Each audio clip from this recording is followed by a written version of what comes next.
Welcome to TYT Sports. Before we get into the fun, even though we already did, be sure to get in on the act before the game using BetDSI, the A+ rated sportsbook. Use promo code TYT25 and get a $25 free wager just for registering. If you decide to deposit, you will get a 200% bonus match on your money. If sports isn't your thing, don't forget BetDSI offers odds on pretty much everything else too, including all major sports, politics, reality TV. Come on, you got a guilty pleasure. Promo code TYT25, $25 free wager just for registering. The Houston Texans took on the San Francisco 49ers, and we learned once again that the NFL's concussion protocol is pure, utter nonsense. Savage. Here's what occurred. Let's bring it all together. This clip is savage.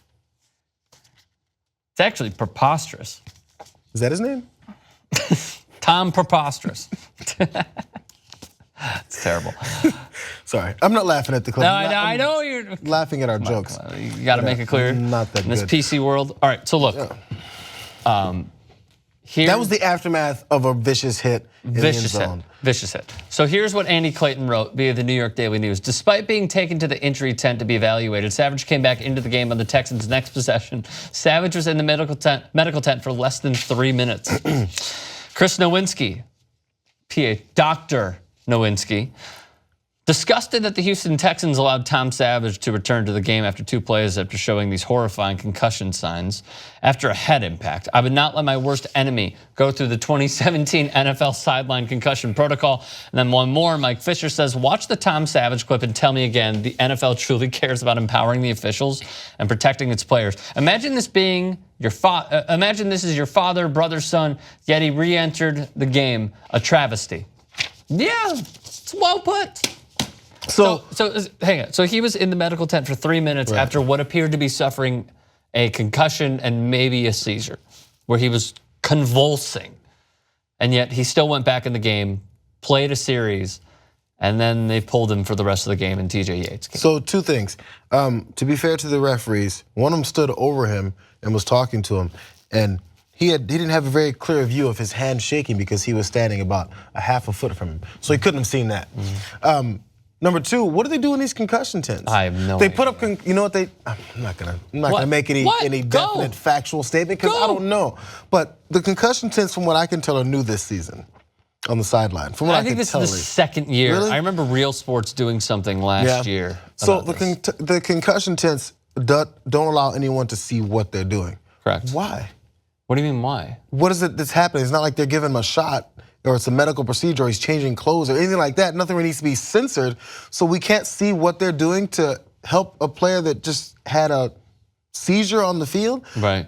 You also They're not doing anything, is what I'm trying to tell you. You also don't want to see the shots that they're giving these players, a la Lawrence Taylor, in any given Sunday. That's my point. When they take them back in. So that's my point. Yeah, I understand. These tents are set up so that you don't know what they're doing, because maybe sometimes, which I believe in this case, what they were doing was. You okay, Tom? Right. Okay. Okay, go back in. Because people go, what the fuck was that? That's all? Because people will see it and go, wait, that's all they're doing? I remember this season, actually, I'm trying to pull up the game, but I remember Russell Wilson appeared to have suffered a concussion, and then he went into the medical tent, and he was there for probably 2 minutes. And then he went back in. I don't remember who they played against. Here we go. Russell Wilson, Seattle Seahawks, scrutinized for concussion protocol. They took on the Cardinals. He was whacked by Carlos Dansby. He was clearly had a concussion. He was showing, like, we all know the signs at this point because this game is so fucking brutal that we're like, he has a concussion. He has a concussion. And so Russell Wilson got clobbered by Carlos Dansby, had a concussion, went into the medical tent, and then played the next series. I think he got hit on 3rd down. So my point is, with all the players' safety that the NFL wants us to think is going on, it doesn't actually happen. Because you know what would have happened if a guy like this had a seizure on the field? They probably would have taken him to a hospital.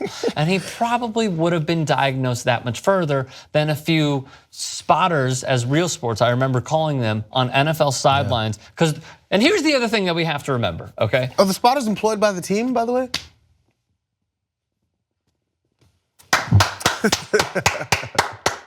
Well, we got him. I had to cut you off because I knew that's where you were going. We got the tater, as Ron White would say.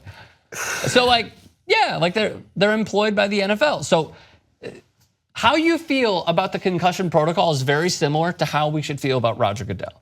No matter what, at the end of the day, who pays for what they're doing? Who empowers them to be in those positions, rather? The National Football League. So whenever you have a doubt about anything, you follow the money, and then you usually get your answer. So the tents as well, I assume. They're there to protect, not the player. Well, you know, the tenting, the actual tent was outsourced by China. I bet the tents would be made better if they're made in the USA. Never lost. Sorry. So my point is, it's all bullshit. They want us to think that we're watching this, you know, in a way watered down sport, and how they're just gung ho for the players. And all we care about are the players, and we're gonna try and get rid of all these horrible things that are happening to the players. It's all smoke and mirrors until I actually see some results of guys who get clobbered and then are taken out. And it doesn't have to be for the rest of the game, but actually have some, and this is like the middle ground, but we don't know what goes in there. But I do know that for a guy convulsing on the field to be in a tent for 3 minutes, it does not suffice. Well, it's something too, and this is maybe part of the culture of players that will change too. I mean, is Tom Savage, right? Yes. Tom Savage is a grown-ass man. But because of the culture and the way and the thought process for tough guys, this is also hockey and damn near every sport, actually. Even non-contact sports like baseball. When you're hurt, the only ones who actually go, yeah, I'm hurt, I'm getting out of here, are like pitchers in baseball. But Tom Savage wanted to play. So because they're always gonna want to play. Exactly, because that's the culture. If he says, yo, I don't remember anything, but my hand is still kind of shaking, I think I'm gonna go in the locker room. You know what'll happen to him? Pussy, bitch, weak. Isn't he supposed to be a leader? Supposed to come in here and try to have a chance for his team to win the game, and he's just gonna walk away and give up on them. That's what's gonna be said. That's what he'll believe. So he doesn't want to do that. I'm gonna give you a prime example, okay? And that's not just the NFL. The NFL wants the money. Of course. But then You just can't have your cake and eat it too of saying we care about player safety and then throw somebody back into the fire. Well, a lot of times the players don't care about player safety. Let's keep it real. No, they've already admitted many times. There are guys who are struggling to walk right now that played in the NFL for 10 plus years. If you ask them, would you do it all over again? They would say, fuck yeah, absolutely, hell yes, wouldn't change a thing. But like, you're in a wheelchair. Is this really how you feel? Yes, I'd die on that. One Jets player said he would die on the field. He's a rookie. I forget the safety's name. So yeah. When are we gonna stop being surprised about this? This is the game built around larger than average humans throwing their bodies into each other. What do we think is going to happen? Like, I just don't know. Like it's not. I don't know at what point. Like, it's about player safety and about the safety of the sport. Like, what are we gonna do? Like, you can't lead with your head because that's how human beings run. With your head forward, you lean forward. I don't. Well, they've already changed that actually. You got to hit him in the chest. Yeah. Or else if you lead with your head, it's a penalty. Yeah, but that's going to lead to neck injuries because you're not looking up. Yeah, You're trying to hit low in the chest. What happens is, which I think is what happened to Tom Savage, was you get hit, and then as you get driven into the ground, your head smacks on the ground off of the turf. So that's definitely going to happen. I agree with what Jacory's saying. I think we all agree with what Jacory is saying. I think Jacory agrees with what Jacory is saying. But my point is to be very, very specific. I don't like how Roger Goodell is always like playing the PR game and saying that all they care about is concussion protocol when they don't. Sadly, that's his job. Right, he's up there to take the bullets for the owners. And again, you follow the money, you learn where everyone's trust lies and the connections they have. And what have you. He can't go out and say, yeah, this whole concussion protocol is BS. We're just trying to keep you guys from getting on our backs. He can't say it. Of course not, but anybody who watches football doesn't watch football. If I were to show my girlfriend this, okay, who does not give a damn about the National Football League, okay, barely cares about sports. If she were to watch this game with me and she were to see that, she would be disgusted, number one. And then 3 minutes later, if he's back on the field, she'd be like, wait a minute, what happened? Any right-minded thinking person would think the same as that. I had a college roommate, he was from Dallas area.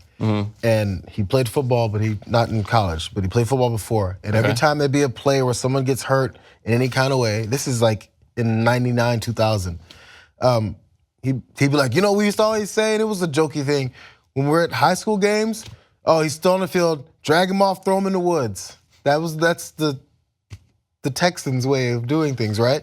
It's like if somebody's hurt, get his ass off the field. We don't give a shit. That's the sport. That's what it is. I just remembered what I was going to tell you. So the prime example is when I was working with Bryant McFadden, former Steelers great cornerback, won 2 Super Bowls with the Steelers, won 2 Super Bowls overall. And he would tell me that they would mock fellow players. Now this is way back when, but they would mock players for getting what they called the prom escort. So when the doctors would go out to the field and they'd be like, oh, 52 prom escort, huh? Huh? Because like they would give each other shit for not being able to walk under their own power. So it's like the machismo, egotistical nature of every single athlete of every single player that goes into the National Football League. So to your point that you made like a few minutes ago, they would want to go back in. Of course they would want to go back in. All boxers will never throw in the towel. It's not them who do it. It's their corners who do it. Yeah, it's the mentality they've been given, or else they can't fully commit to what they're doing if they're playing without thinking they can always go. Yeah. Yep, I agree. Alrighty, thoughts? Where do they leave him? They leave him at Rick Strom when they're mad. If they want to leave a comment though? Oh, that's at the 2 At Rick Strom. Oh, okay. If they're mad, they can do that too. In the comment section below the video. All around there. You already knew that. Push buttons. See what happens.